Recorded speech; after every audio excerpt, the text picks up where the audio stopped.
Hey, Derek here with freedomcallingrv.com, and today we're going to review a Thousand Trails Park, Timothy Lake South. So if this is your first time watching one of our videos, our channel is about traveling full-time with kids on a budget. 3 kids to be exact, and 2 big dogs.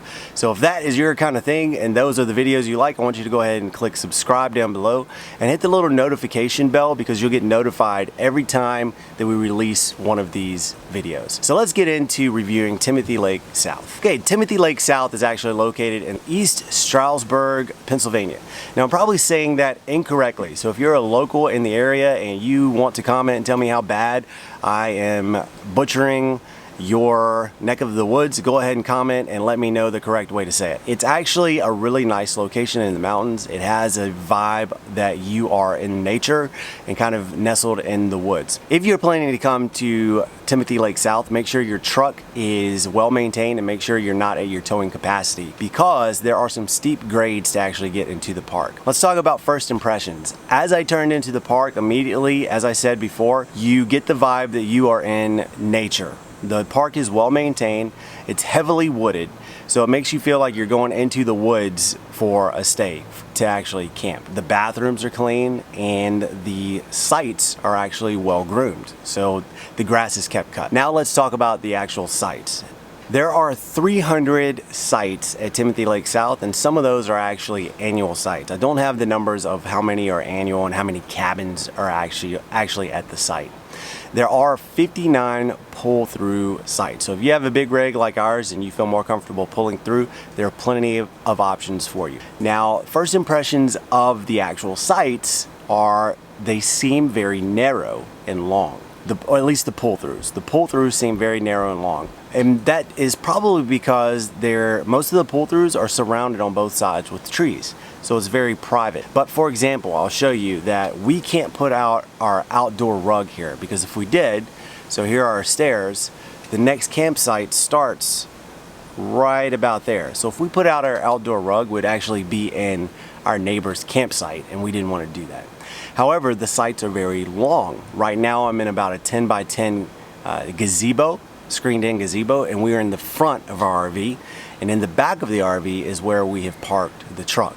So the pull-through sites are very long, they're just narrow. Now we have opposing slides and we did not have a problem getting in here, but like I said, we can't pull out our outdoor rug because it would take up too much space. Now for the amenities.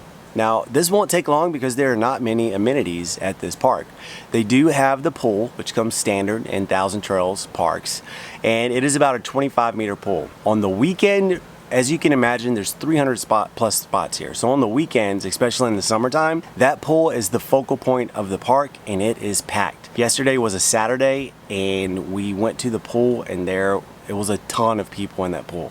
So be prepared for that. They also have a kids lounge. When you go into the lounge, they give away coloring pages and they have games in there. They have board games. But here's the catch. The kids have to be accompanied by a parent to actually go into the kid zone. So technically it's a parent-kid zone. They have to be accompanied, so I don't really see the point in calling it a kid zone. So anyhow, that's a little misleading. So your kids have to be accompanied by an adult when they're in the kid zone. They also have a small playground, and that is right by the pool. Now, that is well maintained, but it is kind of small, and it's the only playground they have in the park. So my kids have played on it a couple of times, but again, it's very small. Most times while my kids are here, they've been just riding their bikes around the park on the paved road. So they're having a really good time just riding their bikes around, finding friends. Let's talk about dogs for a second. So Timothy Lake South does not have an open field to let your dogs run. So even if you had a long leash, your dogs don't have anywhere to run here. If you're gonna walk your dogs, you have to walk them along the paved road or beside the paved road. Now they are dog friendly. There are no breed restrictions and they offer the dog poo bags or the dog poo bag stations throughout the park. So that is always nice. Some parks we've seen don't even have the poo bag stations. One thing that I would say for this park is I wish they had an open field so I could let my dog, even on, we have a 20-foot leash, I could put him on the 20-foot leash and throw the ball back and forth with him and give him a little exercise. Here, there's just nowhere to do that. Now, running and biking. This park is huge, but they don't have any trails for running. They don't have any cut-throughs through the woods for, you know, if you like to trail run, and they don't have anything for biking or mountain bikes. Now, I did run to the other park. It's about 1 mile and 3/10 north of here, and I ran that the other day. It was a good run, but I had to run alongside the road. Now, the thing about the road outside of the park running to Timothy Lake North is it's very narrow, and people around and they fly down this road. So I would not run with music playing or sound in my ears with earbuds. If I was gonna run along this road, I would definitely run where I could hear the traffic in front of me and behind me. The roads are so narrow, and when you pop over a curve, the people driving don't have time to react if they see you, so you have to react before they pop over those curves. But it was a nice run. It was actually a nice run there and back. Now, there are plenty of hiking trails and running trails about 30 minutes from here. So there are about 3 that we've seen that allow overnight camping. So if you're gonna camp, if you're gonna hike on the trail, you can overnight, you can run, and you can mountain bike. But that's about a 30-minute drive from Timothy Lake south. So just be prepared. If you want to do some outdoorsy stuff while you're here, you're gonna have to drive about 30 minutes away. How about cell reception? Let's talk about that. We actually have Verizon, and our cell reception is not that great at all.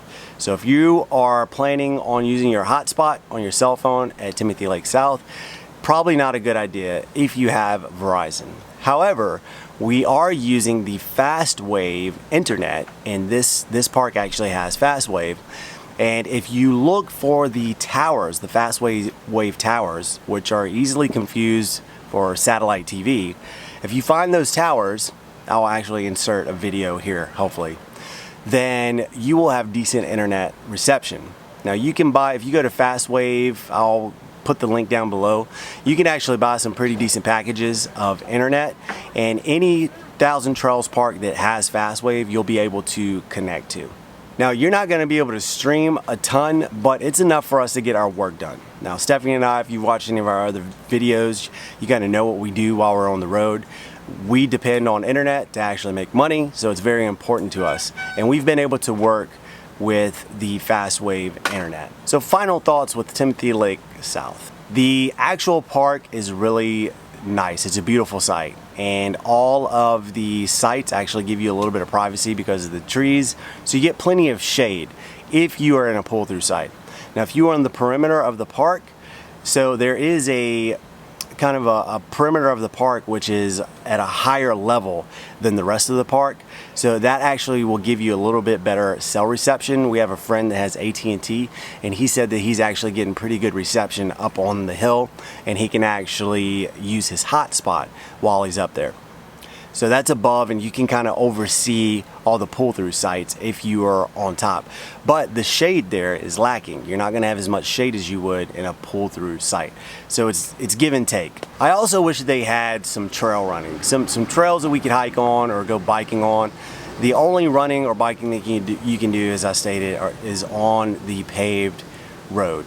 And, you know, sometimes that's just gets a little boring. I'm a fan of running through the woods, running through nature, and that type of thing, and you just can't do it at this park. But if you travel 30 minutes, you can get plenty of that. All in all, it's not a bad place to come. If you're gonna come here to vacation, I don't know about vacationing here, but it's definitely a good stopover. It's definitely a good spot to park for a week or two and travel out to see different things within the area. Like I said, these different parks, they're about 30 minutes away. Those are linked in our blog post, so you can see the parks that I'm talking about. So if you have not subscribed yet, go ahead and subscribe, and you can check out our blog in the link below. Thanks a lot.